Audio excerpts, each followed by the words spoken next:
that my future isn't odd enough? Is it cause I think your music is innocuous? Or because I don't accept what they offer us? Deception is obvious and popular opinion makes decisions for the youth. They would rather be entertained instead of listening to truth. While market and psychology manipulate your elements, selling you an irrelevant product of unintelligence. Tell me to dumb it down, I tell you to smarten up. The revolution is now, the ending will start with us. The signal we're sending out encourages waking up. Executives look around, it's harder to make a buck. Good morning. Good morning. I am trying something new here in case you did not notice. So if you are here live with me, I am trying this with StreamYard to see if I can go live on Substack as well as YouTube. So let me know if you are here with me and if you can hear me well, because again, trying new things. All right, let us see. If you are new here to me, I'm going to try to turn on these comments so I can see. All right, awesome. That's on. Okay, if you are new here with me, then welcome. I'm super excited. If you are not new, thank you for coming back. Again, this is something that I'm trying as we grow and cultivate and move through and start new things. But let us begin with, hi, I'm Desiree B. Stevens, and I pathologize the system of whiteness. This is my podcast called Let's Have the Conversation. And basically what we discuss here are the ways to dismantle supremacy culture in various ways. Recently, I have been discussing Charlie Kirk, white womanhood, the call coming from inside of the house, right? Talking and discussing about how the race war is actually internal, not actually external. And what does that look like when you are trying to build community, dismantle all of these systems at the same damn time, and how difficult that could be. So this morning, the whole goal for September was supposed to be to have a really good time talking about the Gilded Age. I had a great time binging that show, and I have tried to keep up with that theme for this last month. And so this morning, I discussed the feigned victimhood of white wives, right? And tied how from the Gilded Age, from like suffrage up until the KKK, the women's KKK, all the way up into Erica Kirk, and how you're holding the both and of those realities of what it looks like to be both victim and perpetrator of patriarchal violence against oneself and others. So today we are going to have our 3 talking points, because that's what we do. Hold on. I'm going to have my coffee. So we have our 3 talking points. And before we get into that, I want you to ground yourself into this moment because it is really heavy. Mondays are always open to the entire public, where Wednesday is closed to paid subscribers. Monday is about being open, bringing in more community, being more equitable and accessible. And Fridays, I've started a little Friday with friends. So if you'd like to join me and have a conversation, I am super duper available for that. So anywho, let's get into this moment. Take a short breath, check in with your body, right? Orient yourself to the room, to the space, to the moment, and let's get into it. This live builds on my latest article where we trace white womanhood from the Klan to Erica Kirk. It's showing how Innocence is a performance that both sustains and devours, right? Patriarchy. So 3 talking points. That is my style. That is what I do. 1, white womanhood as the patriarchy in pink. 2, Erica Kirk and the fragility of innocence. 3, beyond the binary, matriarchy and men's liberation, right? Because when we say all need to get free, all. And when we are talking about systems, we have to see how they are interconnected and everyone is impacted by these systems. Yes, that includes the men. I know that that activates so many people. But I'm like, they need to get free too, right? So let's get into it. White womanhood as the patriarchy in pink. White women weren't just passive victims. They replicated patriarchy through auxiliaries, rituals, and teaching children that still exist today, right? When you are talking about, divine feminism or white woman feminism, there is a very, why it does not take for other people is because white feminism is quite literally about becoming white men. There is no two ways around that when you decenter whiteness and you are asking for other people to see how white feminism is received and perceived. It is wholly about how can you become the top tier oppressor? How can you be equal to your partner, which is white men, which I can understand inside of whiteness, how that seems like the right thing, right? I do not want to be under his foot. I want to be equal to him. But when you decenter whiteness and you look outside of that, then it becomes, how can I, be equal to him and oppress everybody else, right? And that becomes one of those pillars of supremacy culture, which is the power over instead of power with. So that is where the problem comes, and where white women will often find the pushback to white feminism, where, there's been other movements of intersectional feminism or womanism, where it's a completely different lens. It's actually a dismantling of the pyramid of patriarchy and supremacy culture and moving into more of a circular care for community, for children, for men, for women, for they, them, for all of the people. It is a care for the earth. It is circular, as is nature, right? When you think about, the Fibonacci spiral or anything else in sacred geometry, it's often circular.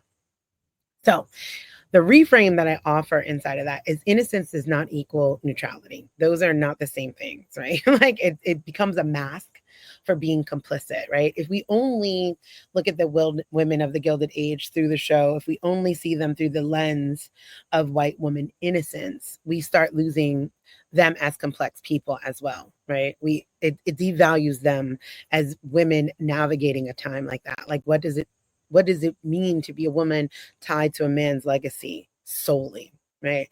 What does it mean that your entire livelihood is hinged upon what a man says about you, right? We saw that in the Gilded Age, when the young woman was trying to get married and she was like on proposal number 2, and Auntie was like, listen, check this out. Do not let the third one fail, because otherwise you're just going to have to be stuck alone, right? And she had very real concerns, right? She did not want to be married to someone she didn't care about or didn't love. And then, the final partner whom she actually did love, she wound up not wanting to be engaged because of a lie. And all of these things are moral and right and make sense. But when it's tied to, white women being innocent inside of patriarchy, it actually loses the complexity of her as a person too. So it is disempowering. So as white women, when you're turning around and you're looking at like, where's your empowerment lies, it lies in accepting the both end, the perpetrator and the victim of, right? So it is not about, oh, I'm so innocent in this, because that you're actually complicit in it, right? So when we move from the Gilded Age show, because that was an amazing show, and then we move forward into history and we see, I went from suffragettes, which was present in the Gilded Age, to the women of the KKK. They were like, we want to play too. Like, why are the men folk just able to gather and talk about social ails and issues and, keeping America great again, right? They wanted to participate in those same structures with their men. So they created the women of the KKK, which then, the hand that rocks the cradle sort of thing. Now they're teaching their children, and this keeps going on and up until, I'm trying to bring that through line up into an Erica Kirk, right? Where it's like, oh, this woman lost her husband and children lost their father. And that is true. Multiple truths exist. Very specifically, when we're talking about decolonization, you have got to be willing to release the binary. Multiple truths exist. So yes, that is true. But she is not just some innocent woman by the sidelines standing by her man. This woman has her own podcast, her own merch, her own platform, and has now been thrust into the position of CEO of Turning Point. What does that look like, right? And then as soon as she gets a little bit of power, right? So like that's that proximity. That's what patriarchy offers.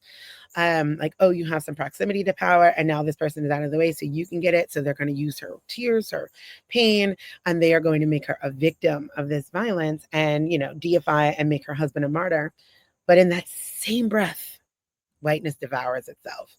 And it will turn around and it's like she was trafficking kids in Romania.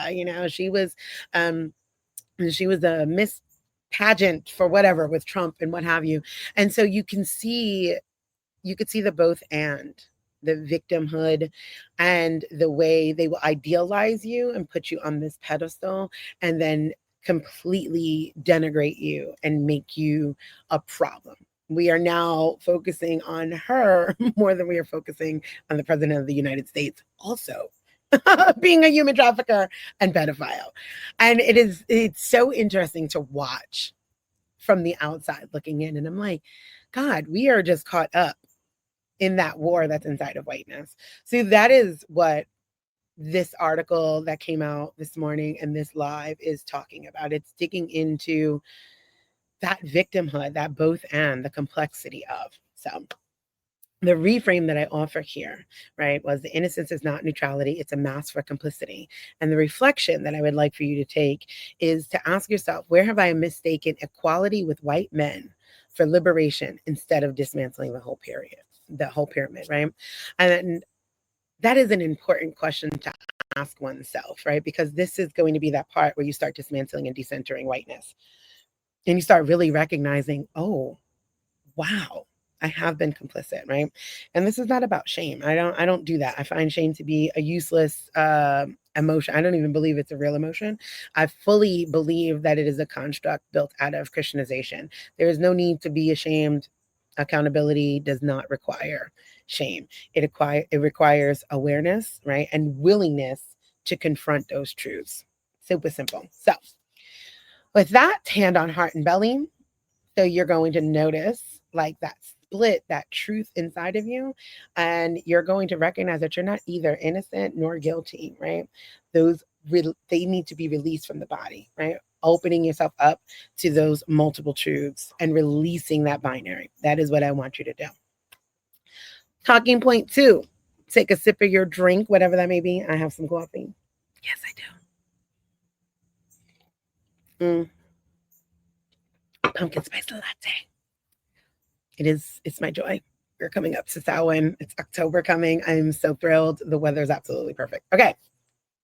Talking point 2, Erica Kirk and the fragility of innocence, right? So when you're looking at this and how I talked about, she has a merch line, she has a podcast, she has this rallying cry after her husband is dying, and then boom, here goes these allegations, they're resurfacing. I want you to really sit with that as a reminder that patriarchy will absolutely put you on a pedestal and then punish you at the same time, right? It is this non-consensual situation that is happening. And nobody asked you to put me on a pedestal. I'm a whole human being. And then you'll put me on a pedestal and then punish me. Systems of whiteness are non-consensual. That is the truth. That is the fact. It doesn't ask you anything. It doesn't ask you if you're white. It doesn't ask you if you're a woman. It doesn't ask you if you're Christian. It doesn't ask you, if you are queer. Nothing. It demands of you. It tells you what you need to be. And if you are outside of that construct, cis, health, wealthy, Christian, able-bodied, male-centered through patriarchy, all of these very finite rules, then you are on the outs of it. And you can be both victim and perpetrator, specifically as a white woman. So the reframe that I want to offer there, I try to keep this thing to half an hour. So if I'm rushing through it, I'm sorry, I was already late this morning, so I'm just trying to move through. So the reframe that I offer here is patriarchy doesn't protect white women, it consumes you. Right. So there is this idea that white women often, when they step outside of that alt-right white womanhood construct, they want to come over to this other side. And they're like, all women, all of us together. And I'm like, pause. It has always been all women. It is that you are sitting on the outside of the birth canal of whiteness, which is the alt-right. And now you are basically homeless, right? You're on the outs. And so you're looking for a way in. But community is not to be consumed. It's not your last resort. Like, oh, well, now it's all of us. Let me in. Absolutely not, right? It kind of reminds me of like the Big Bad Wolf, right? And the Three Little Pigs. And it's like, I'll help and I'll up and I'll pull your house out. And the pigs have been preparing, right? They have been doing things and building their home and storing their goods. And here comes the Big Bad Wolf demanding entry into the space that has been being prepared. And the pigs have always been hunted, right? And all of a sudden, here comes this big bad wolf that wants to get in, and it's like, you can't do that, because that is extraction from community. What have you put into community? What have you dismantled? What have you worked through in order to be safe? Deemed safe by those who have always had to be safe from you, right? So asking yourself those sorts of questions, right? And to reflect on, where does the pedestal and punishment show up in my own life and community? These are questions to ask yourself, specifically as a white woman when I'm talking, because you deserve to be in community, right? But leaving supremacy culture, leaving patriarchal framework is similar to leaving a DV situation, right? I fully expect for people to fold back in. It takes about 7 times on average for someone to leave a DV situation, because there are not parallel systems built. There are not spaces that are created to fully hold that. So you are asking the 72% of white women, like, you're blaming them. You're saying, oh, you stood by your man, you did this and other thing, you voted for Trump. Yeah, because it has worked for thousands of years to stand by your man, right? It's the both and not creating white women spaces and community and safety for them to learn to move away from there if they are feeling trapped by patriarchal confines, for not allowing men to come into that space. Often I task white women, I'm like, offer white men the same grace Black women have offered you for generations. You have not always been woke. You have not always been left. You have not always been down with the man in the system. That's a lie. You just have not. And in order for you to get there, there was a lot of labor that had to happen at the cost of lives generationally, and grace given freely, willingly. And what we're asking is that you do the same to your folks, right? That is creating community, dismantling the barriers between you guys to create safe spaces for them to leave, to exit. You want them to be able to exit that space, then you have to create the spaces for them to come to, and not demand access to spaces that have already been created to protect us from all of you. I hope that that's making sense, right? So again, the reflection there is, where does the pedestal and punishment show up in my own life and community? And the grounding exercise for that is feet pressing into the floor, and you repeat, I can hold complexity without collapsing into binary, right? And you repeat that over and over again. And when it comes up, where it comes, that either or, again, one of those 15 pillars of supremacy culture, that is what you hold yourself with. I can hold complexity without collapsing into the binary. Talking point 3. I'm going to take another sip. I think you should too. Beyond the binary, matriarchy and men's liberation. Listen, one thing I have learned in this decade of work is white women do not want to hear about white men getting free. And I do not understand it, because I just don't have that feeling about men that white women do. And I do understand it. Again, right? It's that both and. It's like, yes, that you have also been fucking and feeding them for thousands of years. So maybe these are your sons, your brothers, your fathers, your uncles. Maybe you could find them worthy to also be free from patriarchal reign, right? The way I do. I just want you to sit with that possibility. I know that it's difficult, but sit with that possibility. Take a look at this person that you're married to, and be like, is there some salvation? Is there a space where they also belong in the ecosystem of liberation? Look at your son. I don't look at my son and dislike my son. He's amazing, and he is the future of what we are co-creating here. Look at your son, and is he not worth liberating him from patriarchal systems? So let's get into that. Men may feel threatened, right? I recognize that when you say matriarchy, right, this is, I could hold the truth that what happens is men start feeling threatened, like, oh, whoa, whoa, whoa. And it's not a replication of the patriarchy. It is not the patriarchy in pink. It is not women sitting at the top and men underneath. It is a dismantling of the entire fucking pyramid scheme, because it's not working for all men either. It's damn sure not working for Black men. And it's not working for all white men. Like every white men who feel like displaced millionaires, and they see themselves more as Bezos than, John at the Family Dollar, is wild work to me. But, that is part of that entire mind fuck of supremacy culture, right? Like, no, you too, you could bootstrap, buddy, work harder. But honestly, white men are the ones that are committing suicide the most. So it can't be that great inside of there when I'm looking at it. So I recognize that men feel threatened when they hear matriarchy, because they assume what it means is just the taking place of patriarchy, just the replication of patriarchy, like I call it patriarchy in pink, but it is not that, right? So when we're talking about matriarchy, it is circular, right? It is that Fibonacci spiral. It is nature. It is recognizing, from earth is where you come, to earth you return. And in your lifespan, you are intended to care for the earth and then the children and the people, right? All inclusive, that are around you, that are in community, and we tend to each other, and economies change and shift. All of that happens inside of matriarchy, right? Children are no longer our own legacy. They are their own legacy that we love, that we care for, that we kiss on their feet and damn near worship, because we're going to be dead and they're going to carry on. What are we offering them to carry on, right? So again, matriarchy is circular. It's not a pyramid. What it is, and how it dismantles one of those pillars of supremacy culture, is its power with, not power over.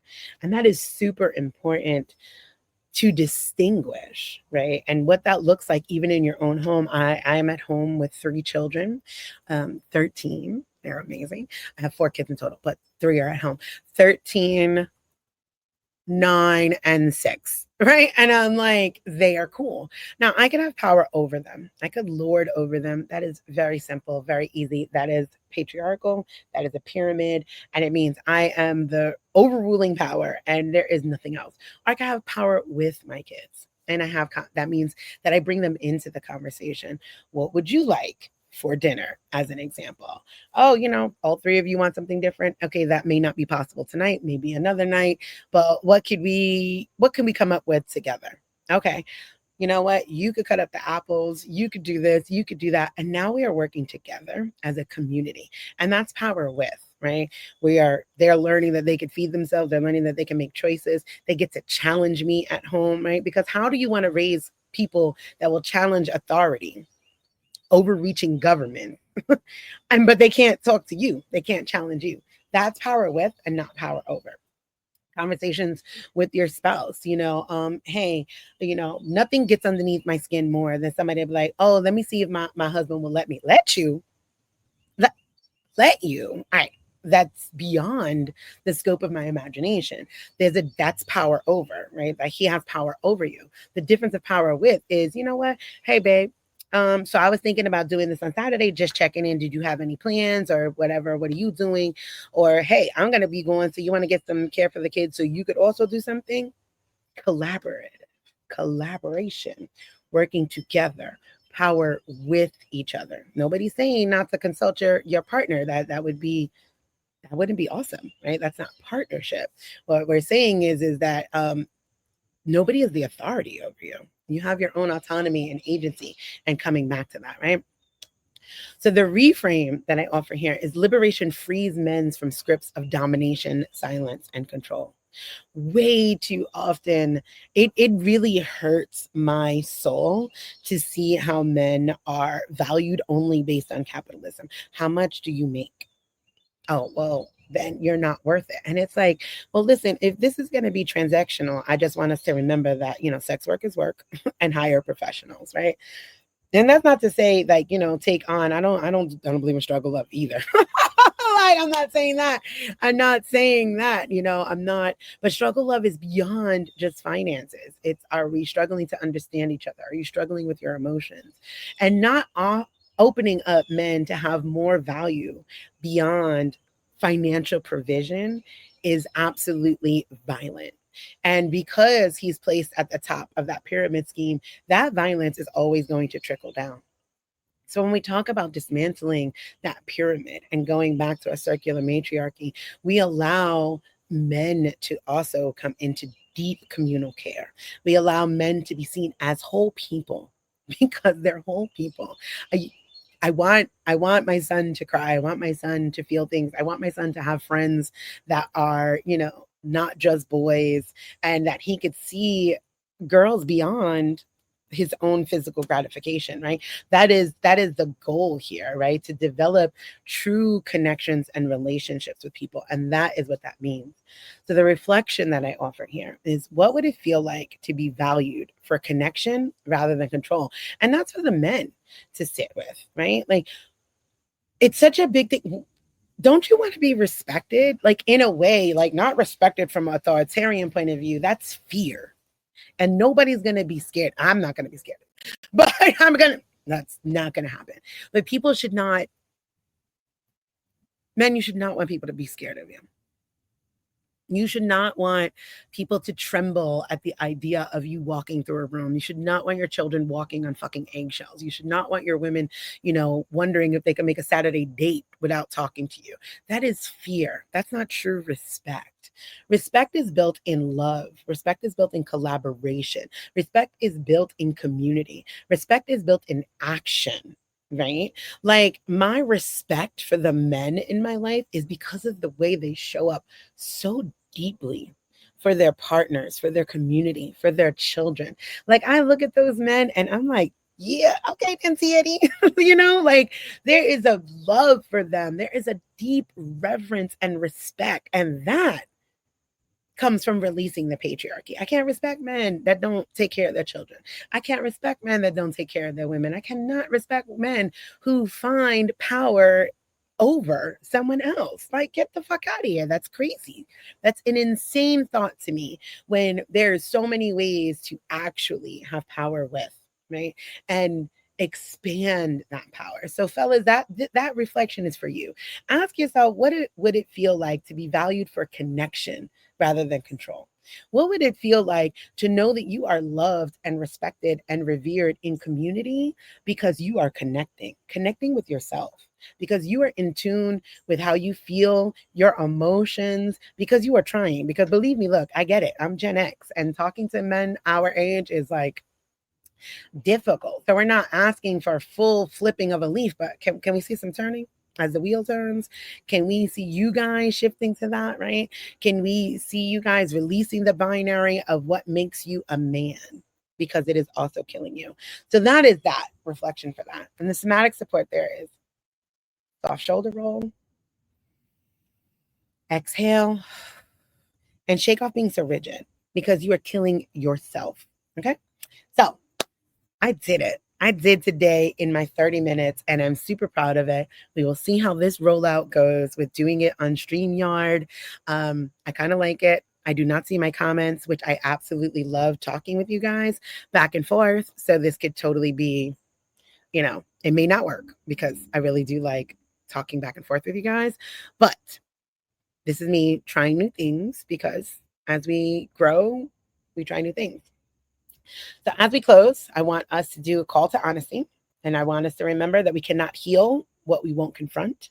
White womanhood has to face its role as both victim and perpetrator. White manhood has to recognize that it is a trap for you as well. And I would hope that you'd want to get free. And as you guys do that work of dismantling, you free us all from the in-person violence that we are experiencing as we are watching the intra-community violence against each other, right? So I want you to ask yourself, how will you step out of innocence? How will you step out of control? How will you release the binary this week, right? In this, the link to the article will be there. It opens up some more. And I will be back on Wednesday. And I hope to see you guys. Bye.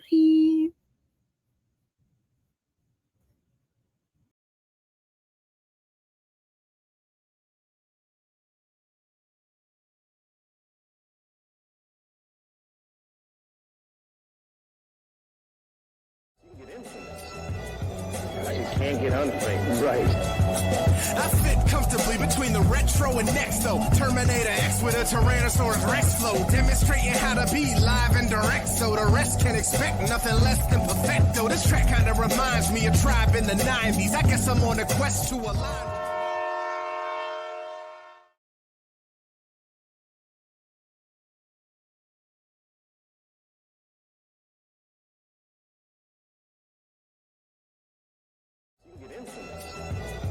You can't get unfake. Right.